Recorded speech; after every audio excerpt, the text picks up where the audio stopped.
What's up, guys? My name is Mike from 618 Investments, and this is going to be a new series on specifically forex trading. I chose my first video to be on risk management because I believe risk management is hands down the most important aspect when it comes to trading. You could have the best strategy, you can know exactly what you're doing when looking at the charts, but if you do not know how to manage your risk properly, you will never see success. I believe risk management is what separates the winners from the losers and from who quits to who keeps going. Of course, forex is very, very powerful. A lot of money to be made, a lot of money to be lost. But if you can manage your losses the correct way, then of course you will see success as long as you stay consistent. Let's get right into what risk management is. Risk management consists of actions an individual takes that allows the trader to protect against the downside of a trade. What I mean by this is before you even enter a trade, what do you do to ensure that if it does go against you, you'll be taking minimal losses? Higher risk means a greater chance of significant reward, but this goes for losses as well. The key for any trader is to minimize the losses and maximize the gains. I came up with 5 components that I believe correspond with risk management the most, and those are appetite for risk, position size, stop losses, leverage, and controlling emotions. What I mean by appetite for risk is what type of trader do you find yourself to be? Are you more conservative, trying to compound an account over a certain period of time, slowly but surely, or are you trying to get rich quick? I can almost guarantee that if you're using big risk and high lot sizes and you don't know what you're doing, you will never, ever, ever find yourself to be consistent. I could speak from experience. I've blown many accounts over leveraging, trying to make a lot more money than I should be for my account balance. Now, you guys need to really understand something.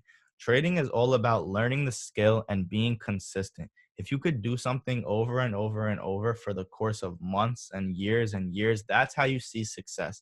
Not trying to get rich quick in one day by risking a lot of your account balance. Working on your appetite for risk is a must in order to have proper forex risk management. The first question a trader should always ask themselves is, how much money are you willing to lose in a single trade?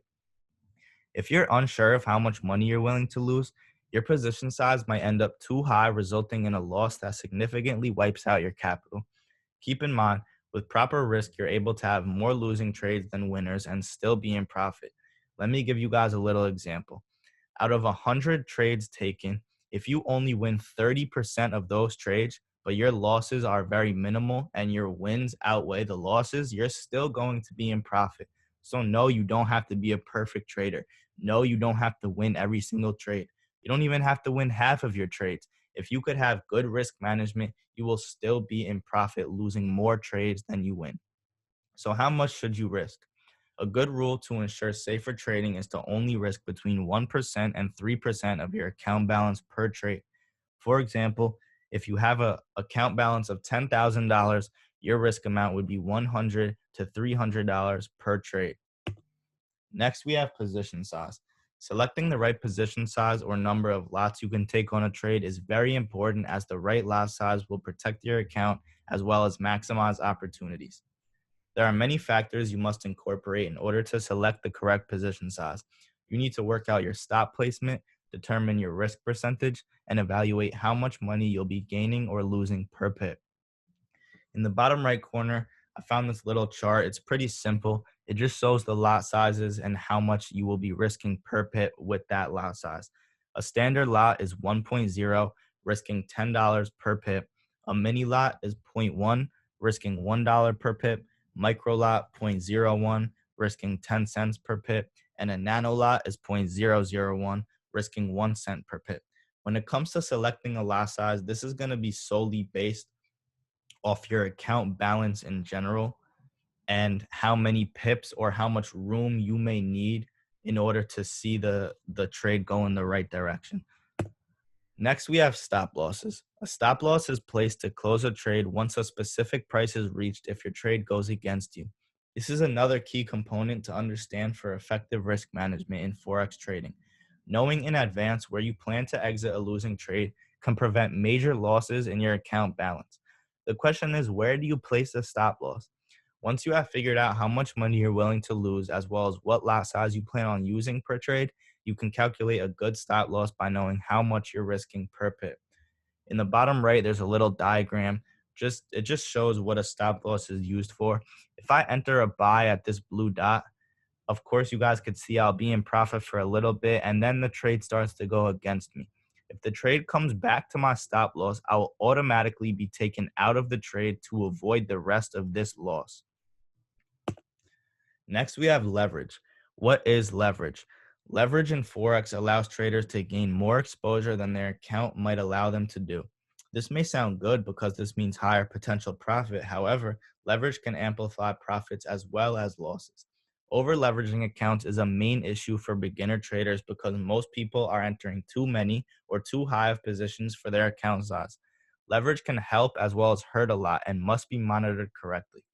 Many brokers offer leverage as high as 1 to 500. Although you may select maximum leverage, it does not have to be used. Leverage is a good way for brokers to capitalize off beginners' mistakes. As I mentioned, leverage can help a lot and leverage can hurt a lot. If you know what you're doing and you're confident in your trades, having a higher leverage means more chance for higher rewards. But if you do not know what you're doing at all as a beginner trader, leverage can really hurt you and make you think that you're entering a trade with good risk. Meanwhile, it'll blow your whole account based off your lot size or whatever leverage you may have selected. Last is controlling emotions. It's very important to leave your emotions out of trading at all times. When risking your money in any financial market, it's very easy to get emotionally involved, which could ruin your experience and be the only divider between loss and profitability. Letting excitement, greed, fear, or boredom affect your decision may expose you to high risk or uneducated trades. Keeping a journal to log your trades and keep track of what went wrong and right may help control your emotions.